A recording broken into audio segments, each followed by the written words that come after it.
Hello and welcome to the False Start Fantasy Podcast with your hosts Cameron and Josh.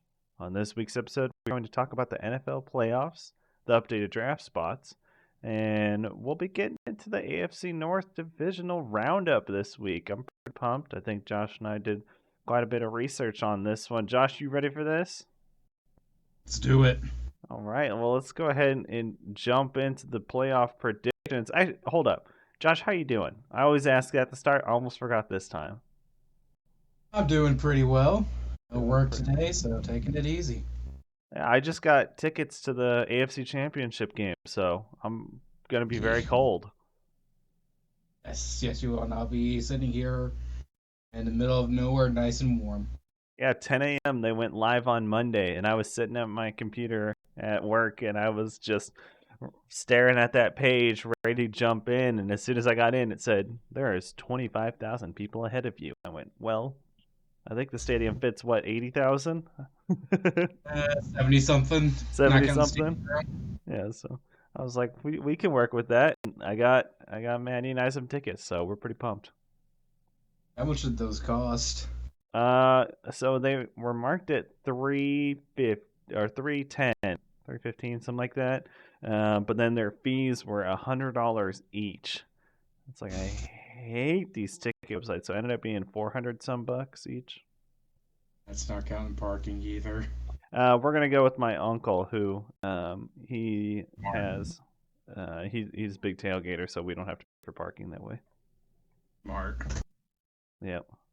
We're pretty pumped, but we'll go ahead and jump in since we're already talking about the Chiefs Bengals playoff predictions. We did the March Madness bracket at the start, and Malachi has been perfect so far, spot on, getting every single game right. Even had the Jaguars upsetting the Chargers, or I guess Chargers was the upset. Would have been the upset, right? They were the 5, so Mm, I yeah, think he we got. Chargers were actually favored though in that game. Yeah, that's what I would have thought. But yeah, it ended up being the Jaguars, and he put Chiefs Bengals as the AFC Championship. He's been perfect. And on the other side, Eagles 49ers. And right now, he has the Chiefs 49ers with the Chiefs winning it all. So we'll see how that ends up turning out. But Josh, you're not doing too hot on the other side. Nope. NFC side has killed me. At the Eagles, right? You got the Eagles right. Yeah. That's all I got. Yeah, unfortunately, I don't think you can pass Malachi. Even if the Eagles end up winning the game, that only puts you at 11 points, which ties you with Billy and myself. We're both at 11. You're the only one with Chiefs Eagles. You and I both have the Eagles winning the match against the 49ers, though I think you had a different team in the championship, so maybe that's why. Are you taking the 49ers or the Eagles on the NFC side? I'm still going Eagles. Offense is just too balanced. Or defense is good enough. I think they can slow down the 49ers offense enough to where they just won't be able to do nearly as much. You saw what happens when you have a good pass rush and a good defense up against that 49ers offense last week with the Cowboys game, and I think this time they're not going up against a deck going to throw with 2 picks and whatever the hell that Mic last off. play was. Mic on. Yeah, Dak had a pretty exceptionally bad game, even for him. That was pretty disappointing for Cowboys fans everywhere. It seems to happen every year, right? Seems to, anyways. On the other side, I know I put Bengals Chiefs at the start, and I feel like if I go away from that, I'm gonna end up jinxing them. So I'm still gonna predict the Bengals. I think they're just a really complete team, and then when you pay Joe Burrow $9 million and you pay Patrick Mahomes 35 million, I think there's gonna be a bit of a difference. Yeah, although that won't be the same for long because eventually Joe Burrow's going to get paid. He's going to get paid a lot. Billy and Malachi both have Chiefs 49ers and Chiefs winning it. And I got Bengals Eagles, and I have the Bengals winning it. So we'll see how that ends up turning out. I think I'm personally going to be rooting for the Chiefs and the Eagles, but not really caring how that NFC matchup goes. I think the only reason I'd root for the Eagles is because Jason Kelsey's there. More or less the same reason for me because he's so fun to just listen to. It is really great. I did hear something today. I was looking up some stats, and this is a trivia question for you, actually. Who do you think was the highest paid quarterback that won a Super Bowl? So, like, what was the largest cap hit a Super Bowl winning quarterback had that year? Like, who do you think it was since 2000?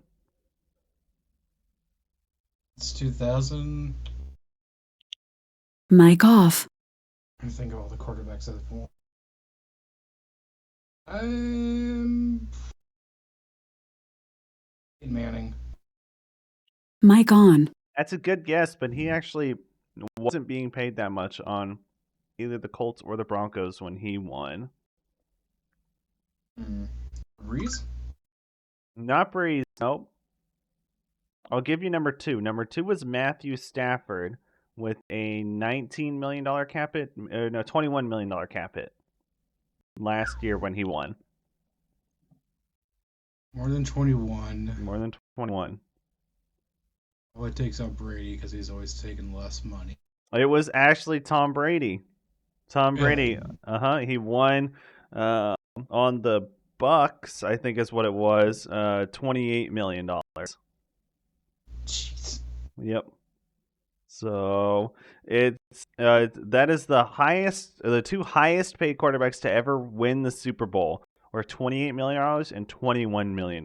Do you know how much? I guess I already said it. Patrick Mahomes is 30-something million dollars cap hit this year, so it would be quite a number breaker if they were to win with him. $7 million increase? Yeah. Yeah.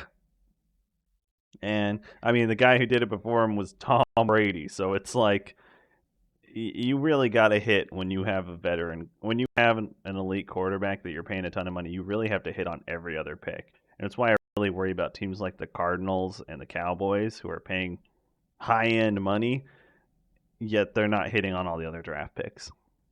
Exactly.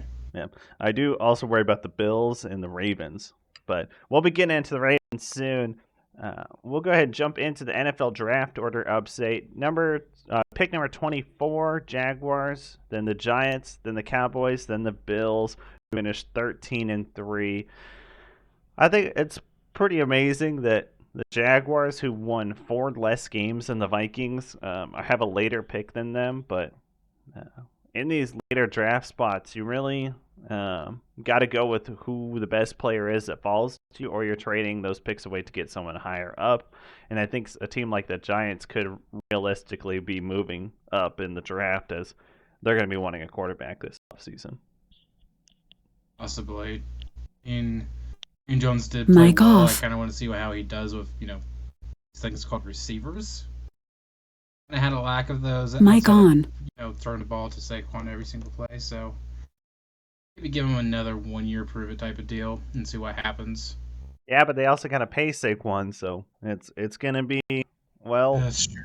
you had, 13 passing touchdowns, I think, from Daniel Jones, which is obviously not the best, but there's definitely the argument there of, well, his options to throw to weren't any good, so. Be interesting to see what those two teams do. And those later two teams, Cowboys, Bills, they're really late in the draft, and the teams that are ahead of them in their divisions or their conferences, they're catching up. Mm-hmm. Yeah. Well, we'll go ahead and throw to question of the day is what we'll call it. Question of the week, really. Fantasy Footballers Podcast. This is on Monday's episode. Jason, and I know you're a big Jason fan, said that Justin Herbert, after his down year that he had this year, he said Justin Herbert was likely going to have a Matt Ryan style career where he'll have some good years and a lot of meh years because he's just a pocket passer. And I got to know, what do you think? I agree 100% with Jason on this one. Let me real quick read you Matt Ryan's how he finished since he's joined the league. First year is 15. He finished as a QB 15 in 2009.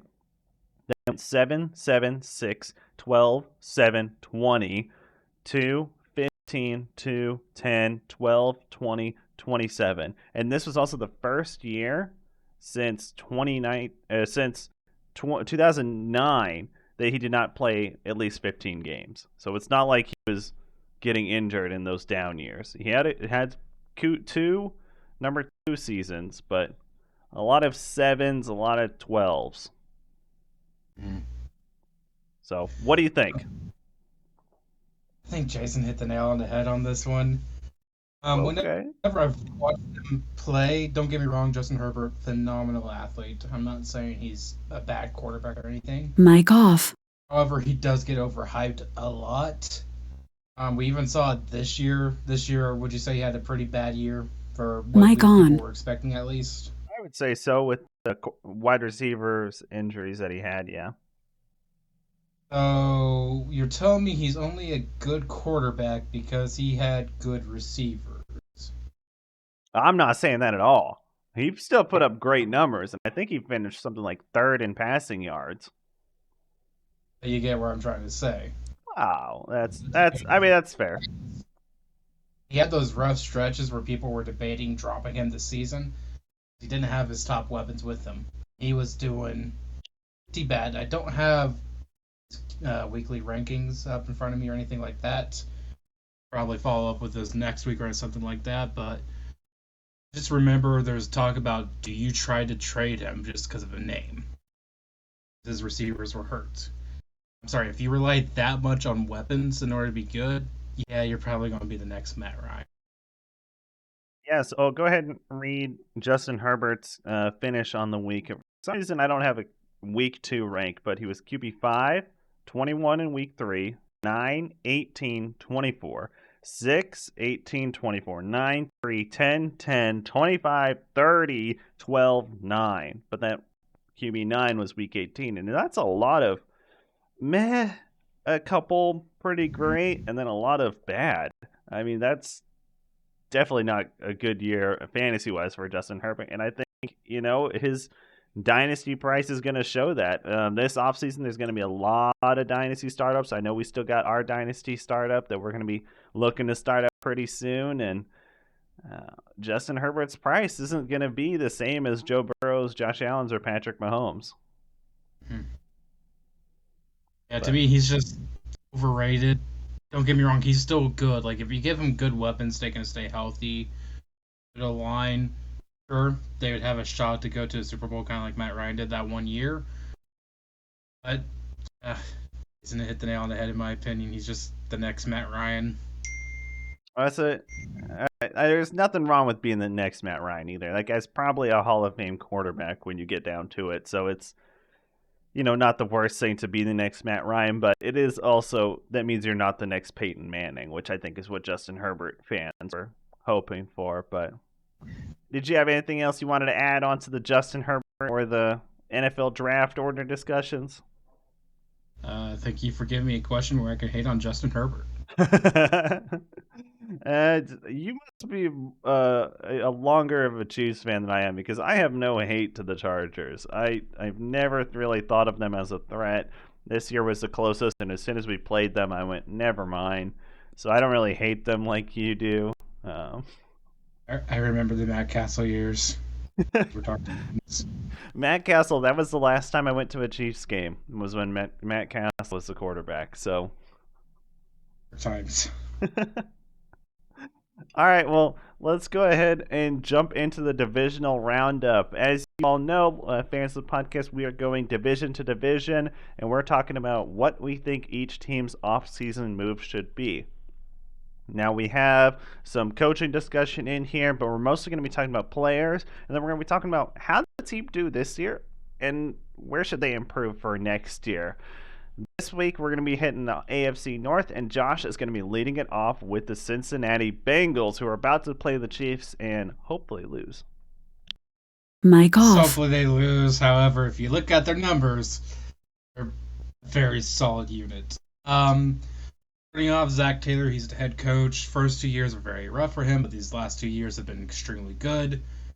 The table's still kind of how good he is, as he's being carried by good players, kind of like a Mike McCarthy, or is he actually just an offensive genius? it's a heated debate from what I've seen on Twitter, but we'll just leave it at that. Offensive coordinator Brian Callahan. Offensive unit, they are the 7th best in passing with 4,240 yards. Keep in mind, they only played one game less, so if you're going based off the average, they would have been at 4,505 yards. And every time I say these numbers, just take that with a grain of salt, and I'll give you the excuse me there. The defense, because I forgot to do that with the defense, but with the offense, I'll give you what their number would have been if they played all of the games. Rushing, they were the 29th best. They had 1,528 yards, 1,624 if you're going to take the average there. And they had the 7th most touchdowns, which is pretty good.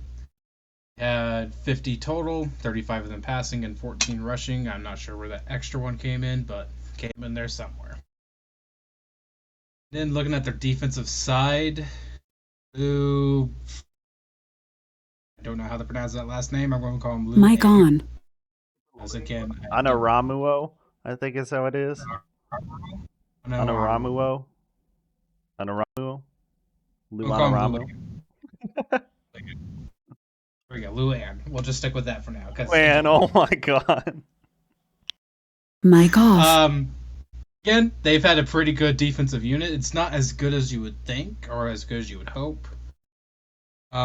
Looking at their sacks total, I think what they did to the Bills with all the pressure and everything, they'd be really high up there. Not quite. They were only actually 29th. They had 30 sacks the entire year. I didn't follow the Bengals closely, so I'm not sure if there was any injuries or anything like that to their major pass rushers, but again, only 30, 32 if you're taking the average there.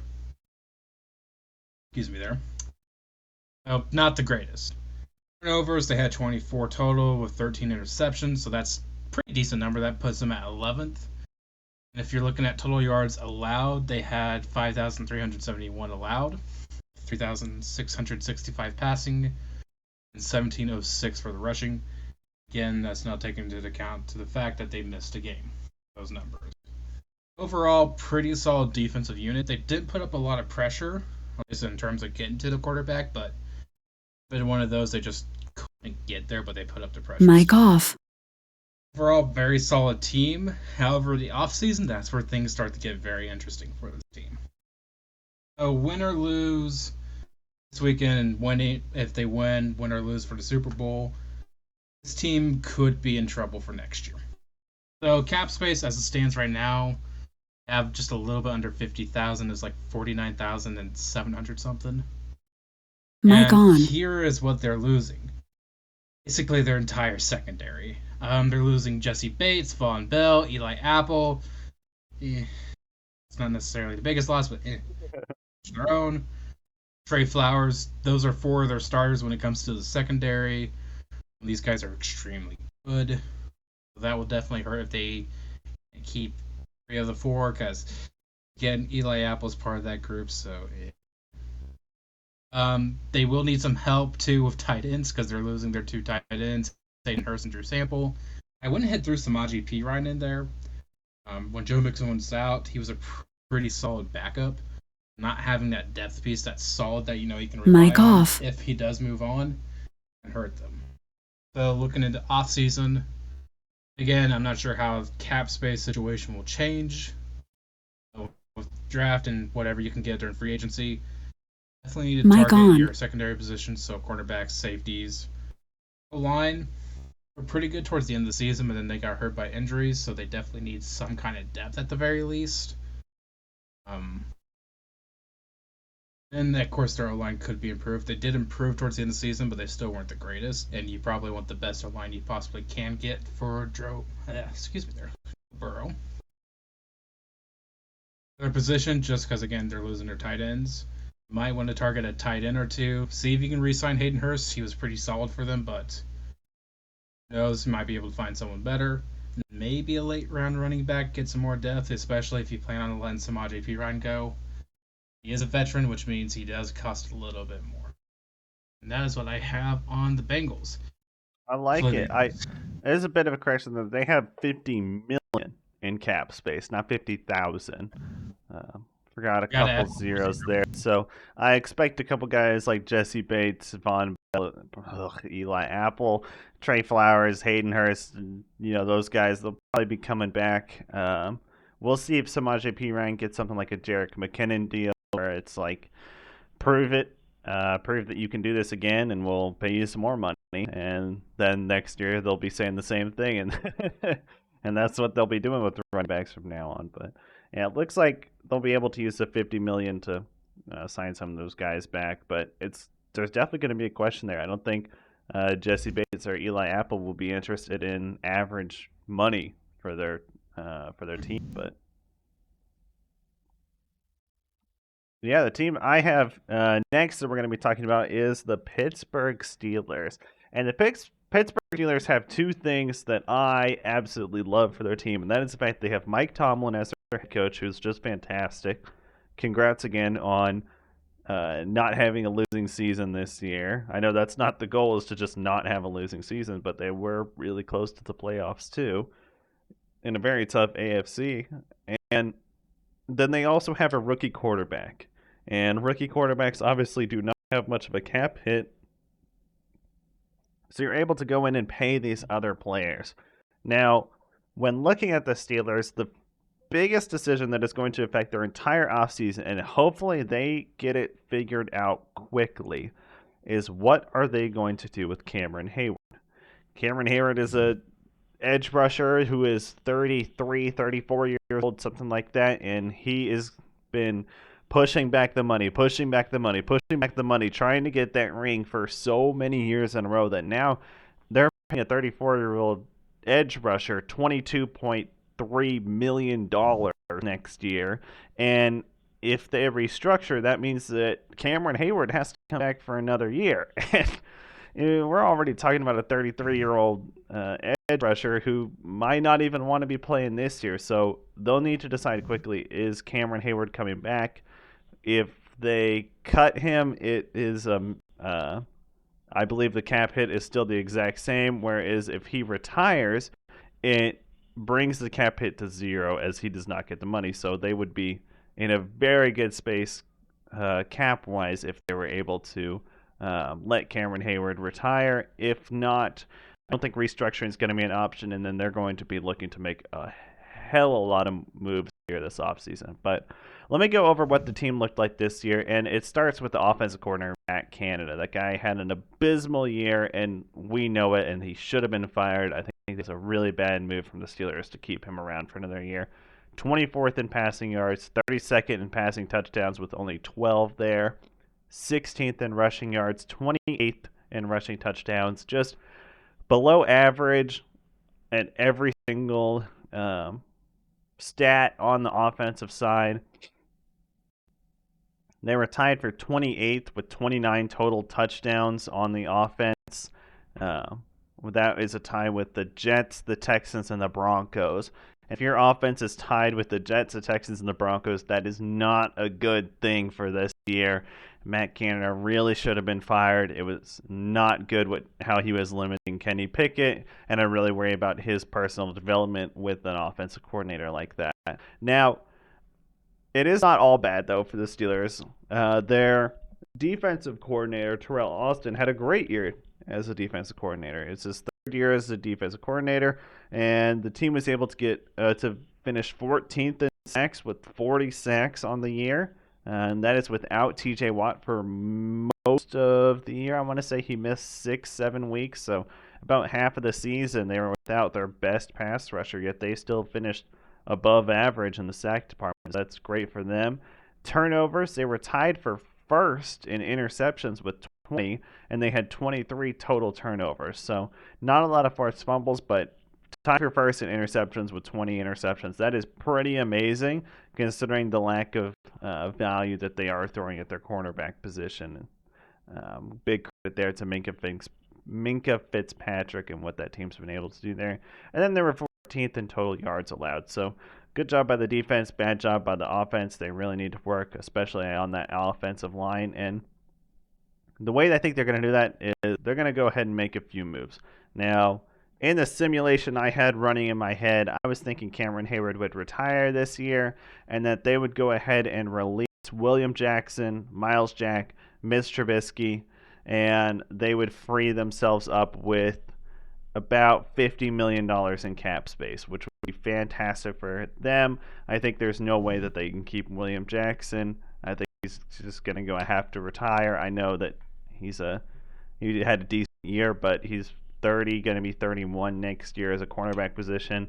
I think Madden already has him as like an 80 overall, and I think you're just going to go ahead and have to release him from the team so you can save some money and bring in some more guys. Now, a couple guys that I had targeted for them, Roger Saffold, guard from the Bengals, or not the Bengals, sorry, the Bills. I don't think he'll be able to go back to the Bills. I think the Bills are going to be too expensive. The team's going to cost too much money, so Saffold will be able to walk. I think they'll be able to sign him.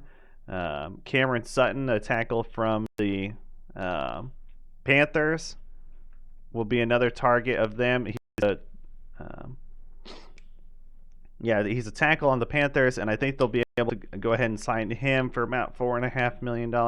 And Chris Wormley will be another guy. I think that rebuilds your offensive line with a number of guys who are going to take just a few years. It's not going to be some big rehaul long term. This is what our offensive line looks like, but maybe a few guys in there to give Kenny Pickett some time in the pocket and see what he can do out there. But anyways, at the end of it all, you got to restructure some contracts. You got to see what Cameron Hayward's doing, and at the end of it all, guys like Alex Highsmith is going to need to take a big step forward on the defensive line, and the offensive line is really going to have to figure out where they're at. But that will bring the Steelers, I think, into a competitive position for next year, and I like what the team's vision can look like with Kenny Pickett as a quarterback. I think you roll with him for another year. You are definitely more optimistic than I am about the Steelers. Again, they have Mike Tomlin, so they're probably going to go 8-1 next year or something like that. Probably something like that. I think if they sign all those veterans that I mentioned there and they go 8-1, that would be a huge disaster. But I think a lot of teams in the AFC are thinking that this is our time. So, All right, next team we have up here is the Ravens. Josh, I'll throw this one to you and let you pick first. You chose the Bengals and the Ravens. You got the good teams, so go ahead with this one. Mike off. Definitely not talking about Steelers or Browns. Browns because of Deshaun Watson, I refuse. And Steelers, well, you know my feelings on that team. Let's talk about Ravens. So, the coach for the team is for as long as I can remember, at least, John Harbaugh. Fantastic coach. His brother's pretty good too, but definitely better than his brother in my opinion. Offensive coordinator, vacant. It was formerly Greg Roman, which, wasn't good. He got fired, much like Matt Canada or whatever his name was, should have been. That offense this last year, passing, they were 28th in the league with just a little bit over 3,000 yards with 3,040. Rushing, though, they were actually the second best. Weren't the first, which surprised me. The team that is first would surprise you once we start talking about them, but probably won't be. But 2,720 yards rushing total, and total TDs, you're looking at their 24th, at 14 rushing and surprisingly 19 passing. So better than I expected when it came to the passing touchdown remark. Granted, a lot of this was without Lamar Jackson because he was injured for 7 weeks, something like that. Mike on. Sounds right. It's basically the second half of the season. Defense. Defense was definitely the strength of this team. In terms of sacks, they were 5th with 48, so they put a lot of pressure on QBs. Turnovers, they finished 8th. They had 25, 14 of those being interceptions. Mike off. And total yards, they finished 10th. 5,513 allowed with 3,947, there. That being passing and 1,566 rushing. This defense was headed by Mike McDonald. He was the defensive coordinator. Overall, just really, really solid defense was definitely their strength. You saw that against the Bengals and the wild card round, where I think they honestly could have won that if it wasn't for that what are they calling it now? The fumble in the jungle. Mic on. So, Fumble in the jungle. I like that. I think if it wasn't for that play, the Ravens would have won that game. I think so. Which I wish they would have won that game. Now we have to play the Bengals, but having personal thoughts aside, solid Mic off. defense, solid rushing game. Um, see what happens with quarterback, and we'll talk about that one here shortly. Let's go ahead and hit the off-season notes. Space, now that I've adjusted my numbers, because again I didn't realize I had that wrong with the Bengals. It's actually 34 million, not 34,000 like I originally had it. Mic on. So not a whole lot of money. A decent amount where you can maybe make a few big signings or some amount of smaller ones.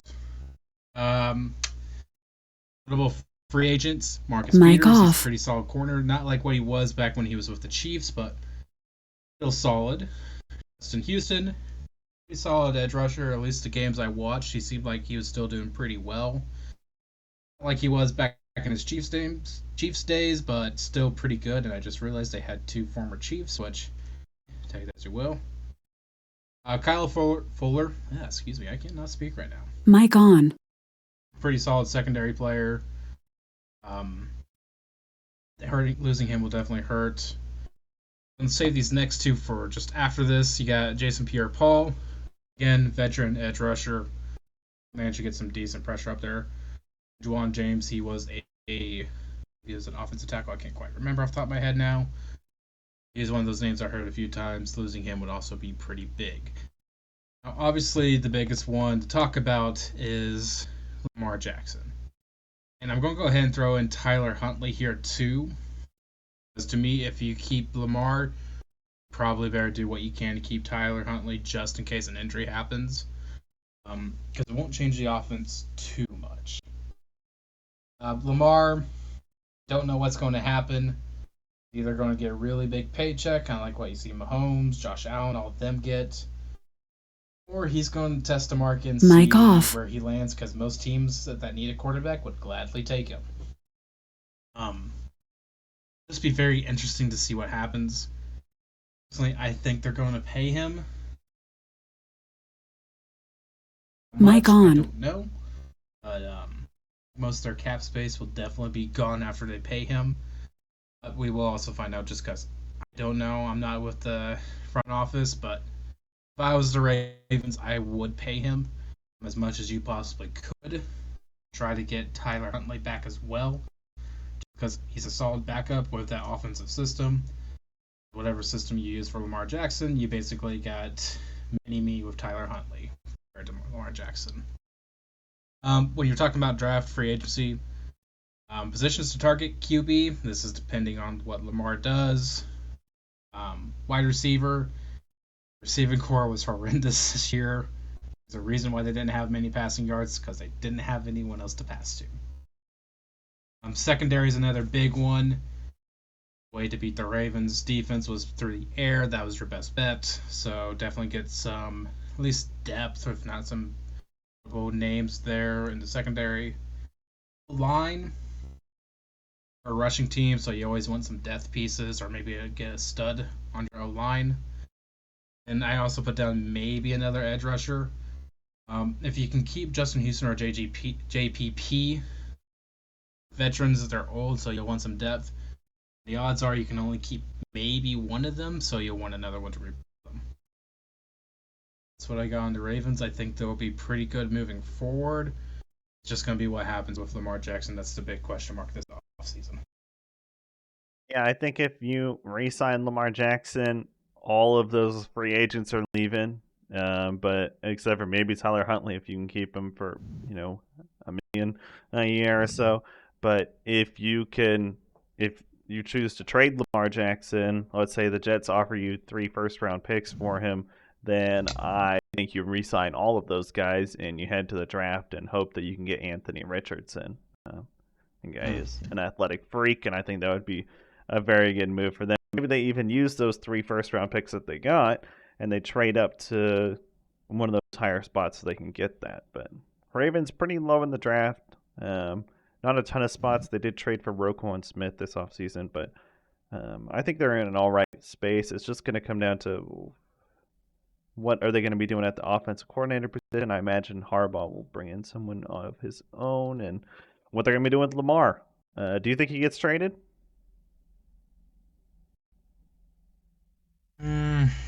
We'll save them money because prior to doing research on this, I didn't realize how bad their cap situation was. I don't think they can pay him. At least be competitive. I don't think they can. So, see what you can make. What team's trading for him, and what's it going to cost? Cost wise, you're probably looking at what's Josh Allen getting paid yearly? Roughly 30 million or something like that. Something like that, yeah.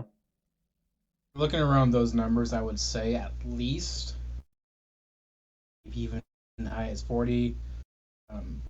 Highly doubt that, but never know. But let's just say 35 million per year on average. So, I don't know, 5 year, 300, 400 million. I don't know.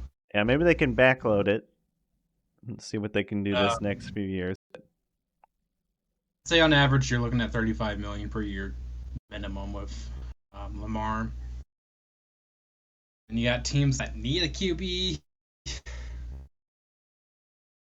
First one that comes to my mind is the Panthers. Yeah, I can see the Panthers. The Panthers or the Jets or even the 49ers, I think, are all candidates there. Problem is, they also have to have enough draft capital to offer something. True. Let me look about the draft. Let's see if there's anything this year that could pop out. I got it. Zach Wilson for Lamar Jackson, 1-for-1. Who says no?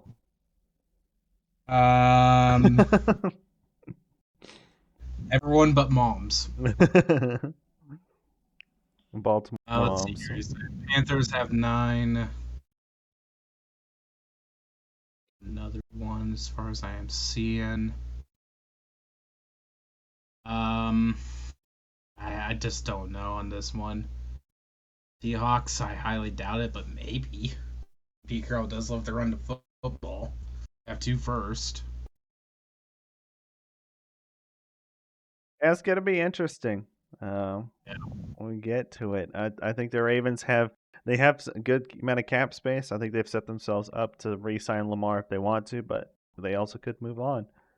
And the last team we have in this division is the Browns. Head coach Kevin Stefanski, who I am a signature hater of, and I think it's fair to say the podcast is not the biggest Browns fans. When you sign a guy like Deshaun Watson, I think you don't get credit for being the underdogs anymore. You are now the crummy franchise. It does crummy things.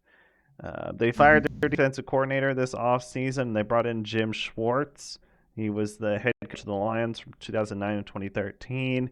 Was not a very good head coach. I mean, when you go to the Lions, you couldn't have been, right? But since then, he's taken on a number of different positions, even a few with the Browns, and most recent was a defense assistant with the Titans. But Browns' defensive line was just bad, straight up bad. They finished 27th in sacks, and how do you get 34 sacks when you have Myles Garrett? It's just, and I think Jadeveon Clowney was supposed to also be great. And if you can't stop the run, you don't get to rush the passer. And I think there was a big mistake in that one there. But they'll be bringing a new defensive coordinator, and we'll be getting into what they'll be able to do this offseason. But on the offensive side, I am not liking what I see from the Browns. Their offensive line is really getting close to that. We're going to be expensive offense, and this may be their last year to not have to pay their offensive line a ton of money for the talent that they have there. Yet they finished 22nd in passing yards and 19th in touchdowns there, and then they were 6th in rushing yards and rushing touchdowns. But when you don't get a passing game going, you're not going to finish top 1. And if you're first in rushing attempts, but you're finishing 6th in yards, that's definitely not a good transaction that you want to see there. But I think you have to roll with Kevin Stefanski for another year. They didn't fire him yet, so I imagine they're going to give him another year. When you bring in a guy like Deshaun Watson, you don't immediately fire his head coach and hope for the best, because you gotta give the guy some time to get comfortable in a system. And Stefanski's had one playoff appearance in 3 years. I don't think the guy's any good. You can blame Baker if you want to, but it's also his job to develop Baker into a better quarterback. And when you get down to it, the head coach's biggest job is to make sure that his players play to the best possible level. And Kevin Stefanski really hasn't developed any good players. You can look at Ward as on the cornerback position, has been great, high draft pick. Myles Garrett, obviously a high draft pick. Baker Mayfield completely bummed out and was an insanely high draft pick, was touted as going to be a fantastic player in the NFL, but bottomed out there. Maybe you could say a guy like Jeremiah Koromoa is all right. And you can look at the wide receiver core. Donovan Peoples-Jones, I think, had a career year, but if you're not developing these players with your later picks, you really got to bring in a lot of players. But if you're paying so much money to your quarterback, you can't do that. But that being said, it is not the Browns are anything but dead in the water. How they structure their contracts with their highest paid players means that they have a ton of ability to restructure contracts. And this year, if they're currently $9 million over the cap, obviously not great there. But if they restructure just Deshaun Watson, Amari Cooper, and Myles Garrett, their three most expensive contracts, they would free up $55 million in cap space. And with just a few other moves like releasing Jakeem Grant, I hope they're going to need a special teams guy, but maybe you can look to the draft. I think K-State's wide receivers are going to be available, so maybe that's where they end up, and Josh has to root for the Browns once a year. And you can, that'll open up some money for you, and I think you can restructure a couple other contracts. Denzel Ward, you could save some money. David Njoku, Bitonio, Nick Chubb, Teller. There's a lot of contracts that they can free up. And when I went through and restructured them all over on what is this website called? Spotrac.com. When I went on there and I restructured all those, I was able to free up $58 million in cap space. And then you can go ahead and sign a couple guys that were playing some snaps for you. Michael Dunn, Chase Winovich were a couple players that were playing a decent amount of snaps, and bring in some free agents. I talked about offensive line players that I want the Steelers to sign. Well, the Browns could bring them in to fill up any holes and be some depth positions as well. And there's a couple teams, Bucks and the Saints, are both heavily over the cap right now and are really going to be in trouble. Well, hey, go out and get them. Free agents are going to be out there on the defensive line and offensive line, or not the offensive line, defensive line, and I think you can bring them in. You can go ahead and look. There's not a lot of wide receivers, but I think they are in a position where they need to be going aggressive with this offseason. I think there's going to be some room for them to restructure contracts and make the moves to sign any player that they really want to this offseason. After that, though, if this is not a playoff, and I'm not talking, we finished 5th in the AFC, great. We lost to the Chargers in the first round, damn. I guess we'll get them next year. No, you need to be competing for first in the AFC when you make moves like this, and you really need to be a high-powered offense and defense. And if they're not going to be that, I think Stefanski gets fired, which means both their coordinators are going to get fired, and it's not going to look pretty for the Browns because those restructurings are going to bite you in these later years. And if you don't believe me, look at the Saints. They are going to be in hell for the next few years because they just cannot get anything right. Browns, not over yet. You've got maybe a year or 2 years to have a Super Bowl run, but we'll see what they end up doing. I'm rooting against them because I hate the Browns, but hey, this is what I think you should be doing. Yeah, well said. To me, it's all about Deshaun Watson. That move is either going to save that franchise or destroy it, and I'm leaning towards destroy. I'm hoping for the destroy. Not to mention, Deshaun Watson and Myles Garrett might not want to have their contracts restructured. They say, no, I want all the money that you promised me, and I don't care about winning. So we'll see. Time will tell. Time will tell. Hoping they do. Hoping they don't have to go lose all their other players. If you're in a dynasty league, go get David Njoku though. That's the last thing I'll say there. But I think that does it for our divisional roundup. Josh, did you have anything else to add here? Screw the Browns for the Deshaun Watson thing, and screw the Steelers because why not? I like it. We can always say screw the AFC North. I think the Ravens are my favorite team out of there. Ravens are my favorite out of that division now. Yeah, and that's not a good thing to say as a Chiefs fan because they've been not friendly with us for a while. I don't like the sound of that. The Ravens is my favorite team in the AFC North now. Yeah, wait until we get to the NFC East, and it's yay. Yeah. Well, I think that does it for this week's episode. Josh, you got anything else to add before we close out? How can I give my ankle? Wait, which ankle got hurt on Mahomes? You don't get to give your ankles. I know how bad your bones are. That's why I was asking, because the left one's better than the right. We'll see if we can get a fundraiser going like we did for his knee a few years ago. Hey, it worked. We won the Super Bowl. We did. That was all because of us. Exactly. All right. Well, we will be back next week to talk about the AFC West and potentially one of the NFC divisions. We're saving the AFC East for a surprise episode later on. I think in February. I'm hoping late February that episode will be coming out. In the meantime, follow us on Twitter at Josh Newshaper, at Cameron Seago, and of course at FalseStartFPod on Twitter. You can go ahead and see our ramblings there. I posted a lot of memes to the False Start FPod Twitter account, so check it out there. You can also find out more details about our Startup Dynasty League. Only a few spots left there, and we're looking pretty pumped to get that started. Well, thank you all so much for listening. Be on the lookout for our next episode so you can be ready before the ball is snapped. Thank you, and goodbye.